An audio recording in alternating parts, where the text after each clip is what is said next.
What's up, sunshine? Happy Friday. It is time for your rapid fire, informative and fun 10 minutes of news. We have a volcano putting on a fiery show that looks like Earth's version of a lava lamp you have to see today. We also have a family that lost everything they packed for vacation, and a stranger swooped in to save the day, and some future journalists are coming for my job. It was nice knowing y'all. I'm Coy Wire. This is CNN 10. We start with an update on artificial intelligence and its impact on the American workforce. We are headed to Porsche's U.S. headquarters. As many companies go all in on AI, workers across a wide range of industries are feeling the squeeze. A recent analysis from Goldman Sachs estimates that AI has reduced monthly payroll growth in the U.S. by roughly 16,000 jobs in just the past year. The report comes as several major companies have announced mass layoffs citing AI, all while increasing investments in it. Some jobs are disappearing, others are changing dramatically, but some may become more valuable. Our Ryan Young introduces us to some workers at Porsche who say experience, craftsmanship, and some problem-solving skills are uniquely human and are still difficult to automate. A car requires a human touch. You have to have that human interaction. AI cannot do what a trained technician can do. People are concerned, and rightfully so. Workers across all industries are growing anxious as advances in artificial intelligence and automation technologies move deeper into the workplace. Goldman Sachs estimates that as many as 300 million full-time jobs are exposed globally over the next decade as automation technologies from robotics to algorithmic systems evolve. People are afraid because they don't know if their jobs will be next. But Porsche believes their well-paid technicians will stay in high demand. Even if AI advances further in the future, I just personally don't see AI ever taking over our jobs. How important is it for you to be able to put your hand in the spaces and be able to touch all the it's very important. Something is starting to deteriorate. You know, there's normally kind of like a pliability to some of these rubbers, right? And if you can touch it and you're starting to feel that it's hardening, then you know. And one of the things too that's super important is smell. It's an instant clue that something's not right. I can never see a robot, bending their, parts to get into a crevice or a little point where a human could, a human touch. I don't think there's really such thing as an AI-proof job. It's just those jobs that are AI resilient. And even when you think about mechanics and those jobs in the skilled workforce, I personally believe that right now, they're not going to replace the worker. They're just going to help improve efficiencies and make the tools better. Pop quiz hot shot. Which of these is Hawaii's most active volcano? Mauna Loa, Mauna Kea, Kohala, or Kilauea?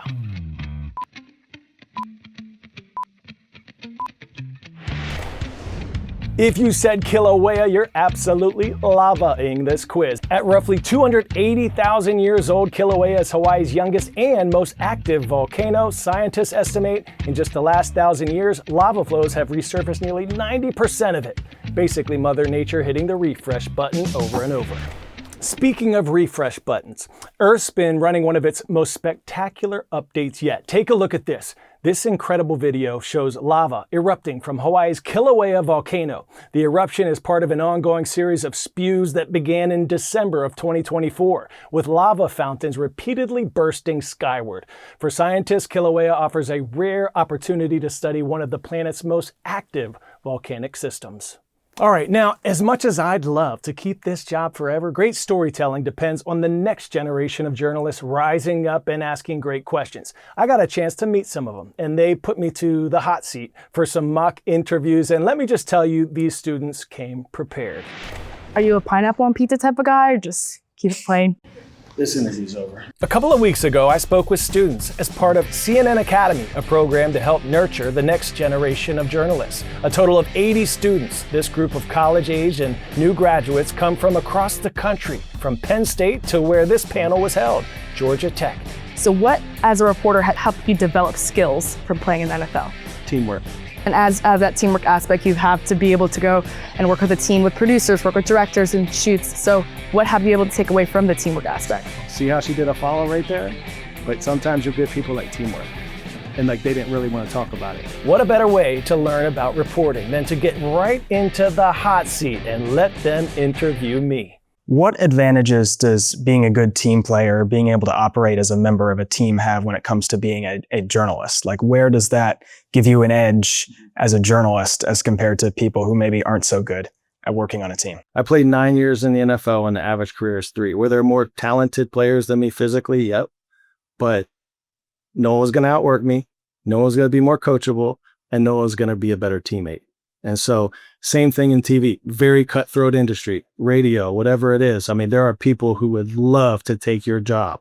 So how can I make myself indispensable? What would you say is like a challenge that you think this new like upcoming generation of sports journalists will face? And what would be your advice to like overcome that? I would say one of the biggest challenges is to not get replaced by AI.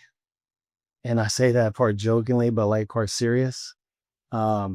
So what do we have that computers don't? It's those interpersonal connections and relationships, to just be human, interact with people, have conversations with people, because now you have an experience with an athlete or a coach that you put on air or that you put in an article or that helps get you another interview with that person that AI or no one else can do. Only you can do it because there's one of you in the world, right? I saw that you did wrestling and football when you were younger and that you set these records that were super high. And I hear you talking about like you want to outwork everyone. It seems like that's been a principle that's been in your life from the beginning. Can you talk more about kind of like what's instilled that? I was always chasing a dream, right? I always knew from the time I grew up that I wanted to play in the NFL. I had a support team around me, my parents.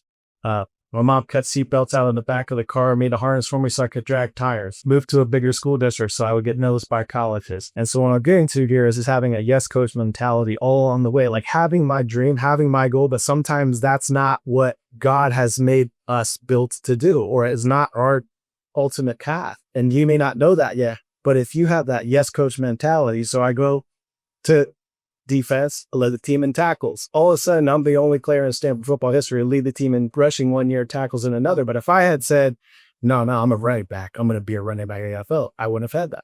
And then I get drafted to the NFL. All these things in my life like happen because I had that mentality of like, I know what I want to do, what I think I'm going to do. This is what I'm aiming for every day. I'm going to pursue it with a relentless passion. But like, if I sense a roadblock or my team needs me here, then yes, coach, let's do it. I'm here for the team.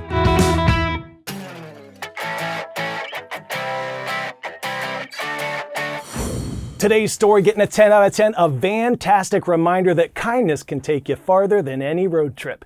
The Nelsons and their 6 kids loaded up their van and hit the road from Utah for a summer vacation to Portland, Oregon. And when I say loaded up, I mean packed tighter than a suitcase 5 minutes before you have to head to the airport. Camping gear, beach gear, luggage, bikes. Did I mention 6 kids? Then disaster. The family's van and everything in it stolen from the hotel parking lot. Gone. They rented another ride and tried to salvage what was left of their vacation. Then something remarkable happened. Kindness stepped in. The owner of a Utah car dealership saw their story and decided to change the ending, giving them an entirely new van, no strings attached, no charge, just generosity. Our kids are just like so overwhelmed, just saying, oh man, there's so many good people to really help us out and people do care and stuff. So that's been really good, I think, to show that to our kids. Most people really would not do this kind of thing. More people should try. I mean, we all have a lot more than we need. Putting the pedal to the metal on kindness, the Nelsons lost a vehicle, but they gained a powerful reminder. Sometimes when life takes a wrong turn, a complete stranger can help steer you back in the right direction. All right, Sunshine, I've got some shout outs for us today. This first one goes to Mrs. Douglas, Mrs. Clemente, and Mrs. Ricciuti at Jericho Middle School in Long Island, New York. Rise up and go Jayhawks. Play that Friday music, not air. Have an awesome weekend. Laugh hard, learn something new, make someone smile. You are more powerful than you know. I'm Coy Wire. This is CNN 10. It's been a blessing to spend this week with you.